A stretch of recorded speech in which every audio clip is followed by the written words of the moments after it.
ngambil program pertukaran pelajar atau exchange di Jerman. Sebenarnya aku ngambil mata kuliah apa aja sih selama program pertukaran itu. Sebenarnya ada beberapa program.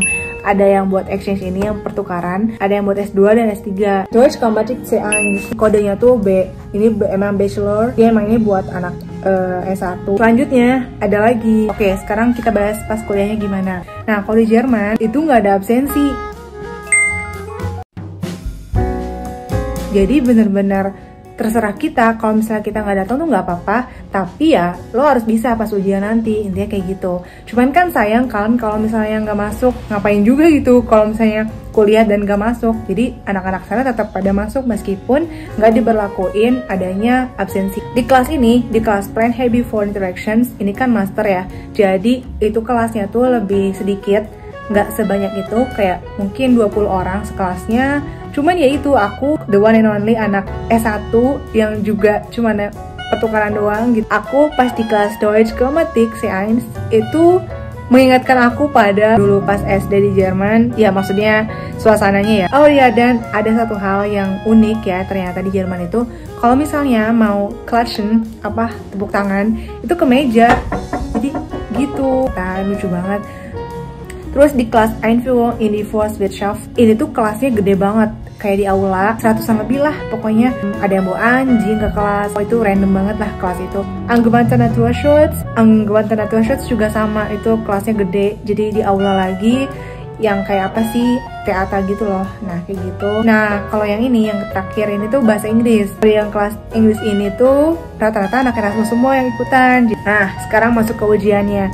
Pas ujiannya itu, pas yang Plan Heavy for Interactions ini, pas ujiannya tuh ada tertulis dan oral. Yang tertulis sih oke lah ya, lumayan lah bisa ngikutin. Aku nggak expect ada oralnya sebenarnya gitu, karena kan di Indo jarang ya kalau kita ujian ya tes tertulis aja kan.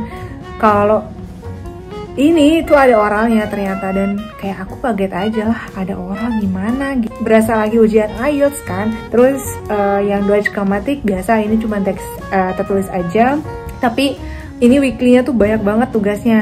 Setiap minggu tuh ada, dan kita tuh seminggu 2 kali pertemuan kalau nggak salah. Dan ya terus Einführung. Nah kalau Einführung in die Forstwirtschaft ini ujiannya Hausarbeit. Jadi ujiannya tuh bukan yang di kelas gitu, tapi kita dikasih Aufgaben, tugas, tapi itu ujian gitu, dan kita harus cari referensi dari buku-buku dan ditulis berapa lembar halaman gitu. Nah itu Hausarbeitnya itu, tapi seru-seru aja sih menurut aku. Nanti aku kasih lihat di sini ya buku yang aku baca buat bikin Hausarbeit ini. Terus Angewandte Naturschutz ini juga Hausarbeit kalau nggak salah, sama kayak yang si Forstwirtschaft. Jadi kayak kita dikasih Hausarbeit dan ngerjainnya di rumah. Tentunya ada deadline-nya. Yang bahasa Inggris ini ujian biasa sih, tertulis aja. Gitu sih teman-teman. Yang ngeliat kayaknya anak exchange santai ya belajarnya. Nope, kita nggak nyantai guys, sama tugas-tugasnya, sama ujiannya gitu. Jadi ya gitu deh. Cuman ya itu kenapa anak-anak Erasmus sering banget ngeparty, karena mungkin pusing ya sama tugas, jadi mereka cabut malamnya buat main. Nah ini tuh dokumen terakhir. Jadi ini tuh kayak Zeugnis gitu, kayak gini aja. Ini summary of achievements-nya. Aku ngambil apa aja dan berapa nilainya kayak gitu.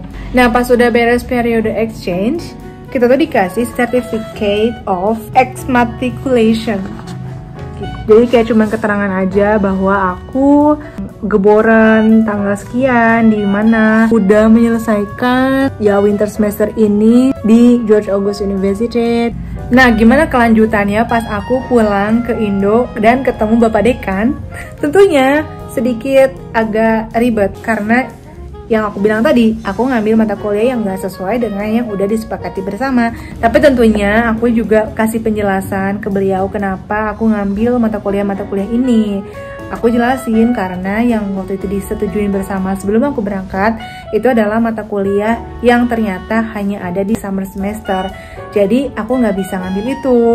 Dengan beberapa pertimbangan akhirnya beliau menyetujui, lagian emang udah terjadi juga kan.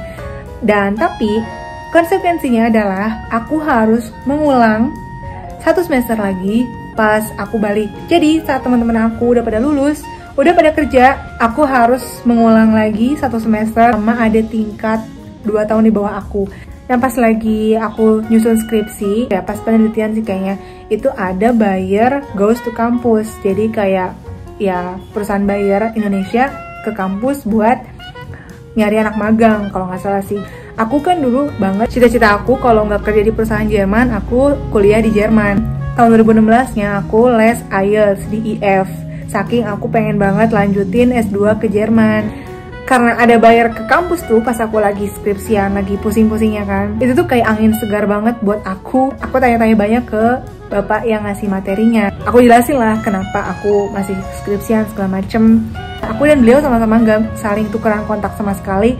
Kayak dia cuma nyemangatin aku, ya udah kamu beresin dulu aja skripsiannya. Nanti kalau udah beres, nanti bisa apply aja ke kayak internshipnya gitu. Nah pas itu temen aku yang sejurusan udah lulus duluan, dia tuh dapat internship di Bayer itu. Terus aku tuh dikontak sama si bapaknya itu buat kirim CV.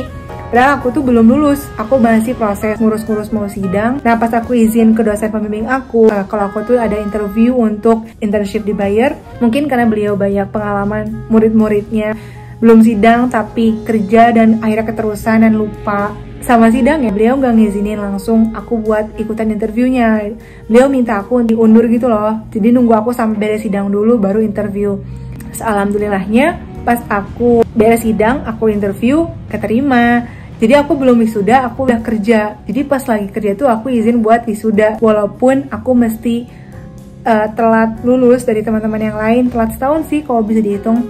Seenggaknya aku ada apa ya ada kesempatan emas lainnya gitu. Kalian juga kalau misalkan sekarang masih S1 pengen punya pengalaman buat pertukaran pelajar, kalau menurut aku kalau ada kesempatan kalian harus ambil, karena kita nggak pernah tahu kedepannya tuh bakalan gimana gitu. Exchange itu kayak merubah kehidupan sih, dan gak cuma aku sih, teman-teman Erasmus angkatan aku ataupun yang kakak tingkat juga ngerasain hal yang sama gitu. Mereka dengan ikutan program pertukaran pelajar saat S1 itu ngefek banget di kerjaannya gitu, jadi dapat kerjaan yang lebih baik.